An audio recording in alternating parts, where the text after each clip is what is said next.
Welcome to our channel. Today we how to upgrade your website traffic with SEMrush, complete guide step by step clearly. Start by creating an account on SEMrush if you haven't already. Once logged in, navigate to the dashboard where you can access various tools. Begin with the Domain Overview tool to analyze your website's current traffic status. Enter your website's URL in the search bar and click on the search button. Review the organic search traffic, paid traffic, and referral traffic metrics that appear. Next, identify your main competitors using the Domain Overview tool as well. Analyze their traffic sources to understand where potential visitors may be coming from. Use the Keyword Research tool to find relevant keywords that align with your niche. Type in a keyword related to your business to see its search volume and difficulty score. Select keywords that have high search volume but low competition for optimization.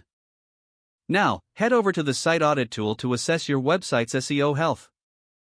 Enter your website URL and adjust the settings as needed for a comprehensive audit. Review the audit report and prioritize fixing any critical issues highlighted. Once your site is optimized, utilize the Traffic Analytics tool. This will provide insights into audience behavior and help refine your strategies. Next, explore the Backlink Analytics section to understand your backlink profile.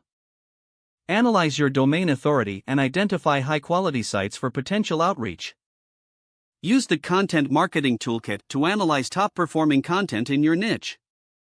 Gather ideas and insights to create valuable content that attracts traffic. After creating your content, implement the SEO Content Template feature. This will guide you in optimizing your new content based on targeted keywords. Finally, monitor your progress using the Add your selected keywords to track their rankings over time. Regularly update your strategy based on the insights gathered from SEMrush. Continue refining your website and content based on ongoing performance metrics. If the page does not load, refresh the browser or try again in a private or incognito window. Make sure you are using the correct email address, then retype it carefully to avoid small typos. If your password is not accepted, use the reset option and create a new strong password you can remember. Don't forget to like this video and subscribe to our channel for more step-by-step tech guides.